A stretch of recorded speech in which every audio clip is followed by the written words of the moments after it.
the Infowars Nightly News. It is Tuesday, April 29th, 2014, and I'm Leanne McAdoo. Here's what's coming up tonight. Tonight, the White House calls for Chinese-style internet censorship. Then, anti-immigration leaflets spark calls for hate crime charges. And the Senate refuses to reveal the official numbers of drone strike victims. That's next on the Infowars Nightly News. Standby technicians watching and high-fiving while you and your family's car is shot up by drone robot-controlled 50 caliber. Testing is set to begin next month on a pilot program that could lead to the introduction of a Chinese-style internet ID system. Now, we've reported on this before, we've said it's coming, and so it begins. Now, the White House's National Strategy for Trusted Identities in Cyberspace, it'll replace the current system of using passwords to access sensitive online accounts. It'll be using something more akin to a biometric ID card. It'll link one individual to all of their government services like welfare and food stamps, as well as a myriad of other things like any mortgage applications and applications for licenses. Now, if successful, it could pave the way for an interoperable authentication protocol that would work from any website, from your Facebook account to your health insurance company. Now, back when the NSTIC plan was first introduced, CNET's Declan McCullough noted that it represented the virtual equivalent of a national ID card because it'll eventually be mandatory to use for filing any IRS tax returns, applying for benefits, or renewing licenses. And of course, we've reported about the Trans-Pacific Partnership creating an internet police who will basically have the authority to shut down entire websites as well as delete any content and censor information that it sees as threatening. So presumably, these same people could authorize your accessing the internet at all. If they deem you to be a domestic terrorist, they just might decide to cut off your access altogether, seeing as how it's a privilege granted by the state. Just look at what's happening in Russia. They are also cracking down on internet dissent. This happened very quickly today. Russia's upper house of parliament approved a law that will impose stricter rules on blogs and websites that attract more than 3,000 daily visits.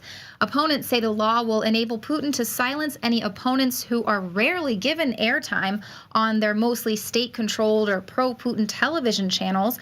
And according to a prominent Russian blogger, the new policy is to restrict free information exchange and restrict expression of opinion, be that in written text, speech, or video. And of course, this is what we see going on in China as well, which is what they are trying to push here for America. Now, according to Putin, the internet is a CIA project, and of course, that's why he's doing this. Now, he isn't wrong to have any concern over that, but it's clear that this is more about cracking down on dissent. And of course, that's what is being pushed here for America as well. And the government, they are going to get it, be it axing net neutrality or by just completely cutting off any access to the internet by creating this online ID that you have to apply for and be approved for in order to access information, because that is the problem. They know that knowledge is power, and they don't want you to have access to all of the information that's out there on the internet.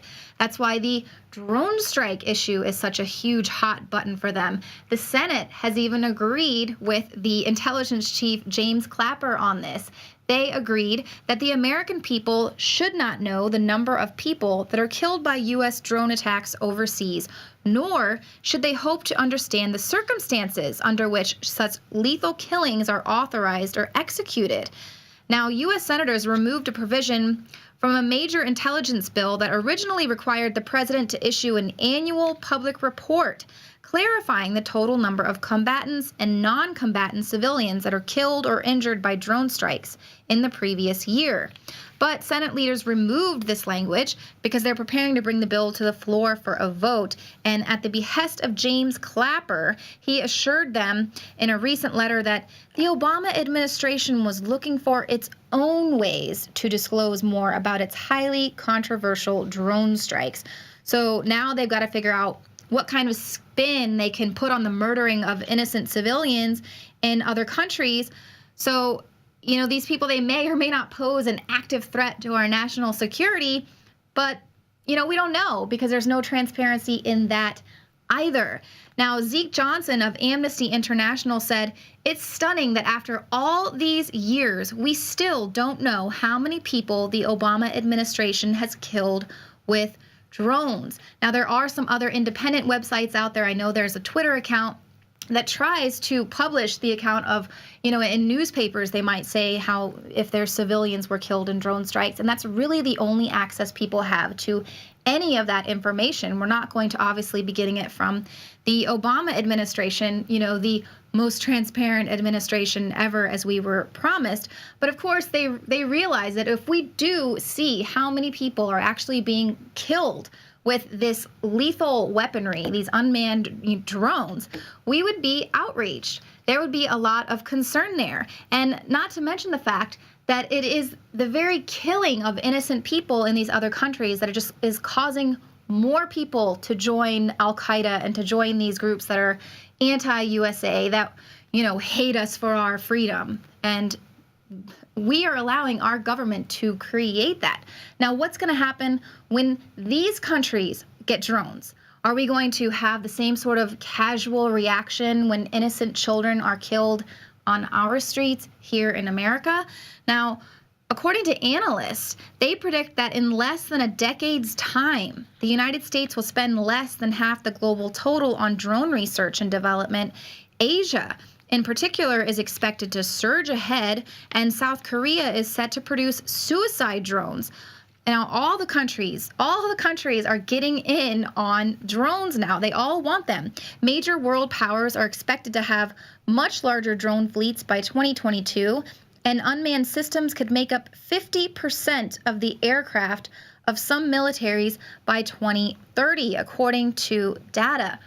War is peace, y'all. And the major players, they all just want the biggest, baddest equipment with which to drop all of those love bombs down on all of our heads. So thank you, U.S. government, creating a lot of enemies for us worldwide. Now, just like Congress wants to withhold the drone strike death numbers, they don't want to, let us know the high cost of some of the other programs of the Obama administration. That's why they've delayed the Obamacare mandates into going into effect until after the election, so that voters won't be able to take their frustrations out at the polls. And now, the GOP has accused the EPA of doing the exact same thing, delaying their major climate rules as well until after the election. And this time they say that they lied about it. The EPA published its so-called new source performance standard for power plants in early January, which was more than 2 months after it was submitted to the Federal Register. And that was even before the EPA announced that the standard, which would effectively ban coal-fired power plants, they announced that in late September. So this is months past. And the EPA chief, Gina McCarthy, told lawmakers she published the new rules in a timely manner. Now, Republicans, they want to know why, because they allege that the delay in publishing the NSPS was politically motivated, arguing that the Obama administration's actions will push the finalizing of the costly rule until after the elections this fall, thereby lessening the impact of the president's environmental policies, much like he is trying to lessen the impact of some of his other policies. Now, why are they doing this? Why is this going to be something that's going to possibly cost the election coming up? Because the EPA's policies will result in the shutdown of coal-powered plants, resulting in a 150% increase in the price for natural gas, and that will be accompanied by a 7% rise in electricity prices. That's according to government data. Now, what we're seeing now is like the average natural gas prices at about $3.44 BTU in 2012. That's going to rise upwards to $6 by 2025. This would boost retail electricity rates for households by 7%. Now, as even more coal plants are going to be shut down, gas and power prices will drive even higher by 2040. Natural gas prices will increase 150% over their 2012 levels, and a 22% higher increase for retail power prices. Now, a number of coal plants are set to retire in April, which is troubling news for regulators who say that if we continue to experience these extreme weather conditions like we had last year with the polar vortex, we could be experiencing blackouts, rolling blackouts nationwide. Now, states already were not prepared to supply natural gas to homes. Next year could be even worse. So it doesn't really do us a lot of good to just push back these mandates and to delay the effects of these failed policies. Basically, it's just rendering us unable to prepare ourselves to respond in a timely fashion and to be prepared for a pending energy crisis. Now, much like many of this current administration's policies, we're just going to have to wait and see. Now, something else we're going to have to wait and see what the long-term effects will be is long-term exposure to electromagnetic frequencies. Now, it's everywhere. We're constantly being attacked. We've got Wi-Fi, we've got cell phone towers. Now we're going to have RF frequency of smart meters attached to our homes, and there's even a new wave of smart meters coming, even bigger and better, supposedly. So we are the long-term test subjects. We are the test subjects that are experiencing this technology for the first time. We have no idea how this is going to play out. Cancer from cell phone use doesn't typically appear until decades afterward. So I'm going to be speaking with Dr. David Carpenter. He is going to be speaking with us to dispel a lot of the myths surrounding these so-called scientific studies. There's a lot of misinformation out there, and he says that the notion that there are no risks posed by this constant barrage of electromagnetic frequency is false, and that we should all be very concerned, especially our children. So that is coming right up all after around this. us, from citywide cell towers to Wi-Fi in every classroom. Now we've got RF pulsating smart meters attached to our homes that we can't opt out of. And we're really being sold on all of the benefits that this advance in technology is going to have, but there isn't a lot of research into the risks. Now, joining me today is Dr. David Carpenter. He is the director at the Institute for Health and the Environment at the University of Albany. He has been involved since the 1980s in the research surrounding electromagnetic frequencies and electromagnetic hypersensitivity. And he's going to be joining us today to dispel some of the misinformation out there surrounding these technologies. Well, Doctor, thank you so much for joining us today. So we've got so many conflicting reports coming out. You know, they're saying cell phones could cause impotence, it could cause cancer, and then other studies are saying, no, there's no correlation whatsoever. Why are there such conflicting reports? Well, there are a variety of reasons. In the first place, you don't get a positive result in every study, even when there are associations that are real. It can be a matter of poor exposure assessment. It can be a matter of too few cases and that sort of thing. In my judgment, the evidence is overwhelming that long-term cell phone use causes an increased risk of brain cancer. And part of the evidence that it's real is the fact that it only shows up on the side of the head that people normally use their cell phone on. Now, for adults, it does require using a cell phone for a long period of time. The evidence is strongest after 10 or more years, or 1,600 and something hours. So it's a prolonged exposure. But the big concern are the few studies that are now appearing that show that when individuals under the age of 20 use a cell phone, even for a shorter period of time, the risk that they will develop brain cancer is even greater than it is with adults, some 5-fold greater. And it appears that older adults are less at risk than younger adults, even for the same period of time. And this is totally consistent with what we know about other sources of exposure that lead to things like cancer, that children are by far the most vulnerable. And as time goes on, our bodies are growing less, our cells are dividing less, and there's not the same level of risk. Right. Now, yes, and you asked me another question, which I think is a very important one, which was, which are the really dangerous frequencies? And the problem is we can't really answer that. I'm increasingly impressed that the kinds of cancer we see are pretty much the same, no matter what the frequency of exposure is. The evidence is very strong that 60 hertz power line magnetic fields increases the risk of childhood leukemia. Now we're finding that people that live near very powerful AM radio transmission towers, Vatican Radio, for example, a number of powerful stations in Korea, the children that live near those towers develop leukemia more frequently than children that live far away. And furthermore, the relative risk goes down along with distance from the tower. So in both of these circumstances, the whole body is being exposed, and it appears that leukemia is the cancer of greatest concern. Now, I already said that for the cell phones, it's brain cancer we're concerned about.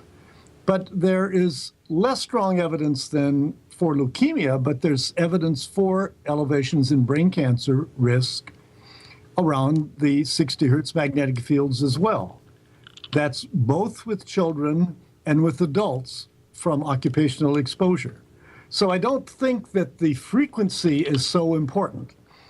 The issue of smart meters is a very interesting one. And again, we don't have a lot of studies specifically on smart meters.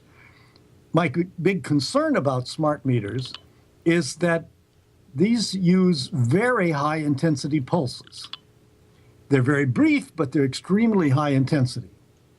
And all of the standards are set for the aggregate exposure levels, which do fall below the FCC standards. But there is a building body of evidence, not by any means conclusive yet, that these transients, these sudden rises and falls, especially at high intensity, are much more dangerous than a steady sine wave, which is what we think of for when we talk about electromagnetic fields. To prove that requires studies of people specifically exposed to smart meters. And of course, that's going to be very difficult to do because none of us are only exposed to one source of electromagnetic fields. We have the magnetic fields from the electricity in our homes and offices. We have cell phones, we have Wi-Fi, we have cell towers, we have smart meters, we have radar, we have all kinds of exposures to different frequencies. And again, one of the problems is that it's almost impossible to accurately measure the total aggregate exposure. However, when there is inadequate exposure assessment in epidemiological studies, one can be certain if you still find statistically significant associations in the presence of inadequate exposure assessment, then the true risk is going to be much greater than what you would obtain in those studies with flawed assessment of what the actual exposure is. Right, and we're finding that a lot of these studies are actually put on by the wireless carriers who are, of course, are going to want to have a positive review of their product. But short of moving to a rural area, what can people do to protect themselves? We're hearing a lot more reports of this electro hypersensitivity.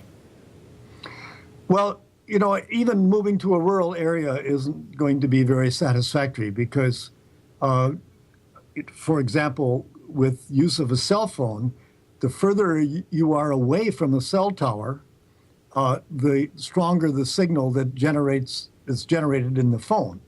So and there are cell towers just about everywhere now. So what can people do? Well, I think there are a number of things you can do that are relatively benign. You can avoid use of a cell phone except when it has a wired earpiece, a wired connection. There's no exposure from wired connections. You can avoid having Wi-Fi in your house, or if you have Wi-Fi, you can put the router away from the areas that people are in. I think one thing that I see as being very dangerous, again, we don't have the solid experimental evidence, but the fact that the whole country, and supported by the initiatives from the Obama administration, the whole country is in a push to have Wi-Fi computer classrooms. Now, I'm 100% in favor of having every every school child have access to the internet and learn to use computers, but it doesn't have to be Wi-Fi. It can be wired. And there is so much evidence that at least some people, if not everybody, is going to be adversely affected by the excessive radio frequency fields that you would have if you have a computer classroom where 20 kids or 30 kids are sitting on their wireless laptops, generating a room just chock full of radio frequency radiation. Right, and I hear a lot of the argument there is that it'll be more expensive to get the classroom hardwired, but it really, over the long term, it seems the cost would offset itself, just concerns for your health. Well, that's exactly right. You know, what is the cost of having a child develop leukemia? What is the cost of having a child in school whose learning ability is impaired because of these radio frequency radiations? Now, I need to say there that the evidence for EMFs impairing cognitive function is still quite weak, but there's enough evidence so that parents and teachers and school administrators should be concerned about that. And then we have this issue, which is still controversial, of electrohypersensitivity, that some people are unusually sensitive to electromagnetic fields, whether power line fields or radio frequency fields, and just feel ill. They feel mentally dull, they have headaches, they have aches and pains, sometimes they're nauseous, often they have ringing in their ears, and they just feel unwell. Now, I get calls regularly from electrosensitive people. Now, they're often referred by their physician to a psychiatrist with the thought that this is just psychosomatic. Now, for some people, it may well be psychosomatic, but I'm convinced for other people it is not, that this is a real syndrome where some people respond to these fields with a greater intensity than do others. And I think that as a nation that tries to reduce exposures and harm to people, we should be regulating on the basis of those that are most vulnerable and most sensitive to these fields.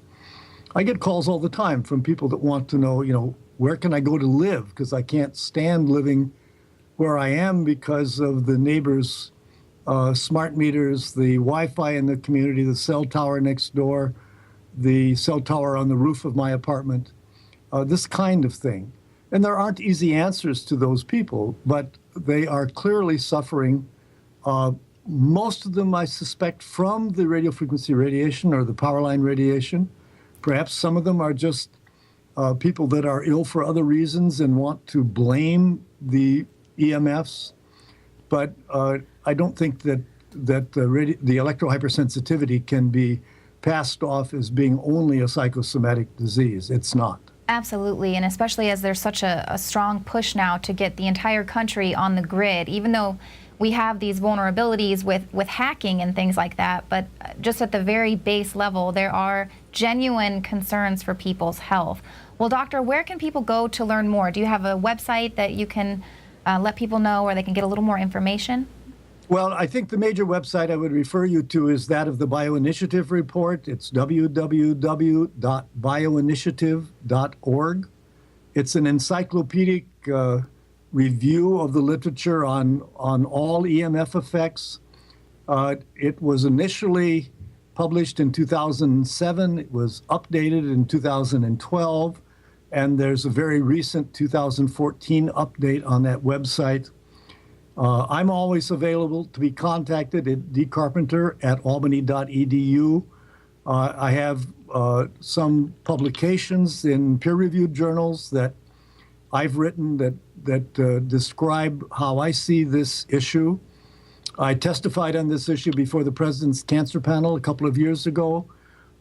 So it's a very important issue, and I think there are a number of things that individuals can do to reduce their exposure, to reduce the exposure of their families without giving up a contemporary style of life. We're not going to go back to a pre-wireless age, but we should respect the fact that wireless communication and electricity have associated with it risks for some people. Maybe not for everybody, but certainly risks for some. And there's no evidence that the cancer risk, while it may be small relative to other cancer risks, there's no evidence that anyone is immune from that risk. Right. So there are things to do. Yes, and especially with our children who, as you say, they're the ones who are becoming extremely susceptible to this and are the most who are going to be using all of this technology. Well, thank you so much for joining us today and for everything you're doing. And It's my pleasure. All right, we'll talk to you soon. Thank you. Well, it is important for us to remember that we are dealing with a relatively new technology. So I would always err on the side of caution. Like Dr. Carpenter said, it could take decades for the effects of exposure to EMFs to reveal themselves as cancer or neurological disorders. Basically, we are currently the long-term test study. So which control group are you going to be in when the data adds up? Well, thanks for watching the show tonight, and we will see you here tomorrow at 7 p.m. Central. We're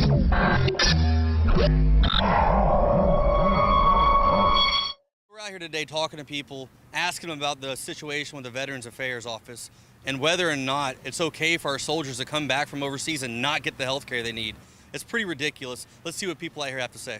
Do you think it's right that our veterans come home from combat and just the veterans from Vietnam till now aren't able to get the health care they need? I don't think that's right. I feel like they should get the health care they need. Well, I do too. Well, yesterday CNN came out with a report that the Veterans Affairs Office in Phoenix, Arizona had what they like to call a secret list. And in that secret list, it had 1,600 soldiers. And out of those 1,600 soldiers, 40 have died now. And they put them on the list because they figured that they didn't need to get the health care. So it's kind of like, you know, some of you are okay to be seen, some of you aren't. So it's basically like a death panel. How do you feel about that? You know, that our heroes come back from over there and they don't get the treatment they need. I don't think that's right. I definitely think they should get the treatment they need. If they're serving our country and protecting us, then they should be held above us. Of course not. Of course not. I did hear of it. It was in Arizona or something like that. Yes, in Phoenix. Yeah. No, I definitely don't think they should be treated that way. Do you have Obamacare? No, I don't. Well, you know, for the rest of Americans who are getting it and the ones that ask for it, that is government-run health care. That's what our soldiers have been dealing with for years now. That's what the rest of America has to look forward to. I have no comment. It seems pretty serious, but I mean, do you think our soldiers that fight for our country should be treated this way? probably not. Not enough. Well, I've been doing it almost 10 years, especially my benefits. Yeah, and it took a while for me to even get 10%. So tell me about your friend. You said he has some issues with the VA's office and how they're prescribing him medication that's making him, you said, a little off, a little loopy. Yes, he was in Iraq, and he's receiving medication for the bipolar thing that was increased in the time he was in the war, and he's already taking care of it. He has not solved the problem. So the medication that the VA is not helping him out at all whatsoever, it's making him worse? Yeah, he thinks so. He want to quit the medication, but they insist that he should keep on trying with the medication and not stop it. That's astounding, dude. Like we here in America, we're going through all this stuff about how we're trying to better our health care and how everybody needs it. And for our veterans, this to be happening to our veterans, I'm a loss of words right now. Well, that is government-run health care. Right now we have a skyrocketing amount of suicides from veterans. Do you think that we should be limiting the amount of deployments we give our soldiers? I say that we need to do what's best for the country and other countries. But I mean for the soldiers themselves. I mean, they're the ones who get sent over there to fight for us. Yeah. I mean, do you think that we should be, when they come home, prescribing them drugs that on the bottle clearly says causes anxiety, causes depression? It depends on the doctor. The doctors obviously know what they're doing, and they're going to prescribe drugs that are supposed to help the situation for those individual soldiers, for their needs. Right, I have heard of it, and unfortunately it concerns me that that's what's going to happen to our medical system across the country too. Yeah, that's what most people aren't really, putting together, that's government-run health care. That's what Obamacare is going to be And people just seem to be all, happy about it, but they don't understand that, someone like me that's a vet that's been going through that for 10 years, I'm not getting any help at all. So, no one else is going to be getting that now. No, it's just going to get worse, believe me. I'm worried. It's a telltale thing of what is to come in full effect when we get Obamacare. It's all selective. You're not getting everything that's being promised to you. You're going to be on a list for certain things. If you're going to be in need for emergency surgeries, there's going to be people ahead of you, even though you can afford it. If not, it's all going to be selective. The doctors and everything through that healthcare system also are going to be able to pick who can live and who can die, if your situation is vastly important to them or not, basically on their agenda. Yeah, basically it's a death panel. I mean, they said that healthcare is not important for young and for old. So essentially, we're just saying that we can pick and choose who we want to take care of, and everyone else is just left to die. I mean, it's a horrible thing. Thank you, Obama.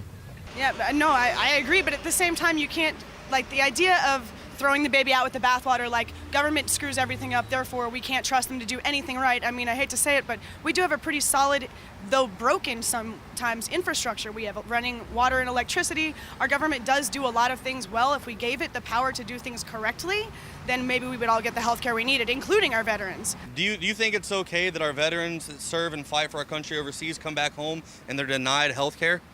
I'm good. Well, they're not good. They need your help. We've been out here today talking to people about the veterans and how they're not getting proper health care and how that ties into government-run health care, i.e. Obamacare. This is what we have to look forward to in America.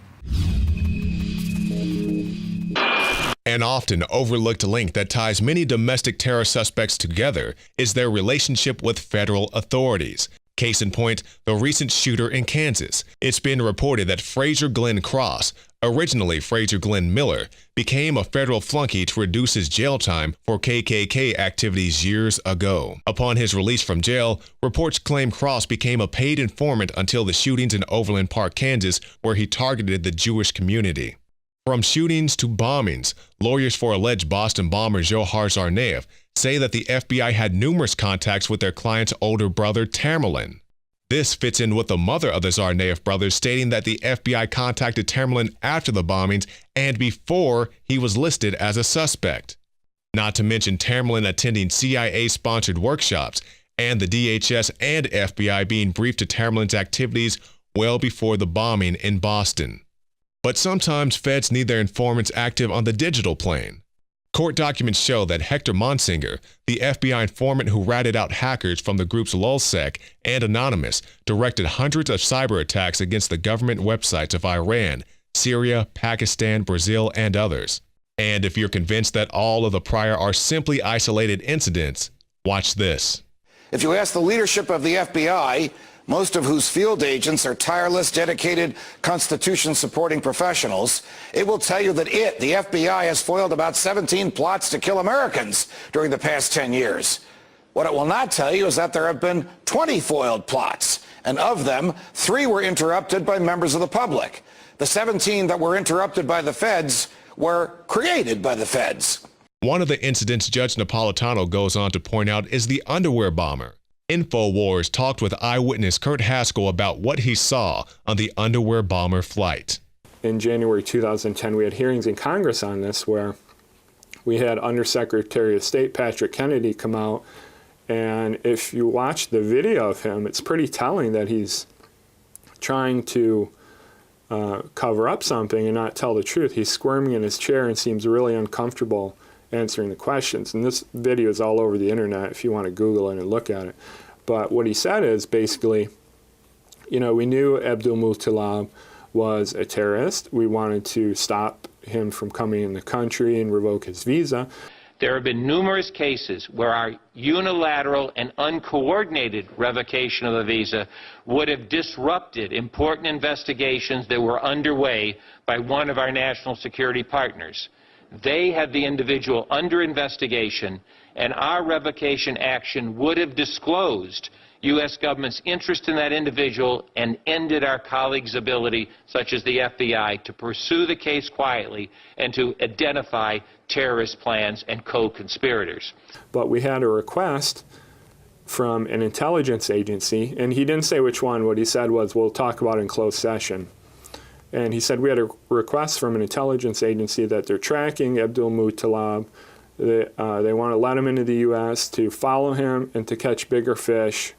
And they honored that request in order to let whatever intelligence agency do their business so that they wouldn't knock out one lone soldier in the war on terror, and they could essentially follow him in the U.S. and catch accomplices. So that's what they admitted to. But Patrick Kennedy went on to say there's more to this, we need to talk about it in closed session, and that's kind of where it ended. So obviously, I don't believe that for a minute. What I believe through, and what's been shown through the evidence, I believe, is that an intelligence agency gave Abdul Muttalib an intentionally defective bomb and put him on the plane to stage a fake terrorist attack.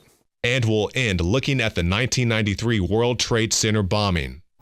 Last winter, the FBI was praised for its speed in cracking the case of the World Trade Center bombing and bringing 4 suspects to trial. Now, there is some evidence that the FBI may have known of the plot in advance through an informant and might even have stopped the bombing that killed 6 people. FBI agents might have been able to prevent last February's deadly explosion at New York's World Trade Center. They discussed secretly substituting harmless powder for the explosives, but they didn't, according to the FBI's own informant, Imad Salem. Unbeknownst to the FBI at the time, Salem recorded many of his conversations with his handlers. You got paid regularly for good information. If that's what you think, guys, fine. But I don't think that, because we was start already building the bomb, which is went off in the World Trade Center. It was built by supervision from the Bureau and the DA, and we was all informed about it, and we know that the bomb start to be built. By who? By your confidential informant. What a wonderful, great case. Did you hear that? The informant claims he built the bomb under the direction of the FBI. You can find more reports at Infowars.com.